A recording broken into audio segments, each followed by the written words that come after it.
नमस्कार दोस्तों, दिल्ली के बहुत सुरक्षित जोन में से एक माने जाने वाले लुटियन जोन में जो कुछ हुआ, जो बम धमाका हुआ इजरायली दूतावास के पास, उसने पूरी तरीके से हड़कंप मचा दिया है। और अलग अलग अपडेट इस बारे में आ रही हैं। एक अपडेट इस बारे में ये आ रही है कि जो वो दो लोग थे जिन्होंने ये सब किया है, जो वो दो आतंकी थे जिन्होंने ये सब किया है, जिन्होंने बम धमाका किया है, उनके बारे में यह अपडेट आ रही है कि आसपास के जो सीसीटीवी फुटेज खंगाले जा रहे हैं उसके मुताबिक एक टैक्सी से ये दो आतंकी निकले थे। इसमें से एक ने एक गुलाबी रंग के दुपट्टे में बम को लपेटकर इजरायली दूतावास के पास जो बंगला था उसके सामने जो फुटपाथ था उसकी झाड़ियों में वो रखा था। लेकिन इनके चेहरे जो हैं वो क्लियर नहीं हो पाए हैं क्योंकि दूर की तस्वीरें हैं। लेकिन जो तकनीकी विशेषज्ञ हैं वो इस बारे में लगातार कोशिशें कर रहे हैं कि चेहरे पूरे क्लियर हो जाएं। इसके अलावा भी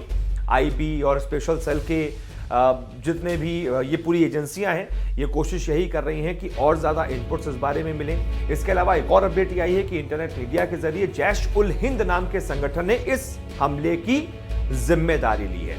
इसके अलावा जो भारतीय सुरक्षा एजेंसियां हैं वो दुनिया की मतलब world best investigating agency Mossad, जो इजराइल की मोसाद एजेंसी है, खुफिया एजेंसी, उससे भी मदद ले रही हैं ताकि जरा और ज्यादा क्लू मिल पाए और ज्यादा डीप इस मामले में जा पाए और जरा पता चल पाए कि आखिरकार क्या, कैसे, क्यों ये हुआ था। और दूसरी बात ये कि तमाम एजेंसियां ये भी अब डेटा इकट्ठा कर रही हैं मोबाइल कंपनियों से, टेलीकॉम कंपनियों से। लगभग 45,000 नंबर्स का पूरा डेटा लिया गया है जो उस समय के आसपास इजरायली दूतावास के आसपास एक्टिव थे।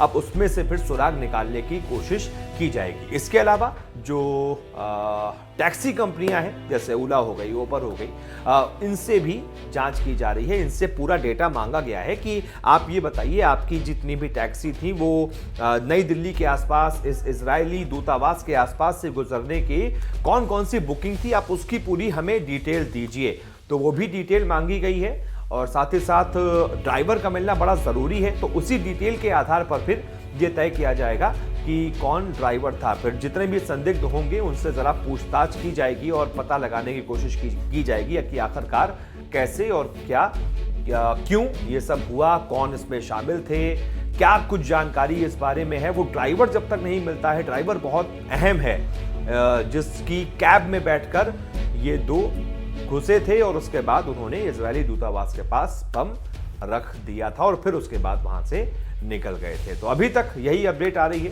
कि बाकायदा दूर के जो सीसीटीवी फुटेज है, जैसे कनाडा की एम्बेसी भी पास में है, तो उनसे जो तस्वीरें निकल कर आ पाई हैं उसके मुताबिक तो ये दो संदिग्ध थे जिन्होंने गुलाबी रंग के दुपट्टे में बम वहां पर सामने रख दिया था और उसके बाद चले गए थे। तस्वीरें अभी भी क्लियर नहीं हो पाई हैं। कोई और अपडेट आएगी तो आपको बताएंगे। फिलहाल आप क्या सोचते हैं इस बारे में बताइएगा। वीडियो को लाइक कीजिएगा, शेयर कीजिएगा और चैनल को सब्सक्राइब कीजिएगा। बहुत बहुत शुक्रिया।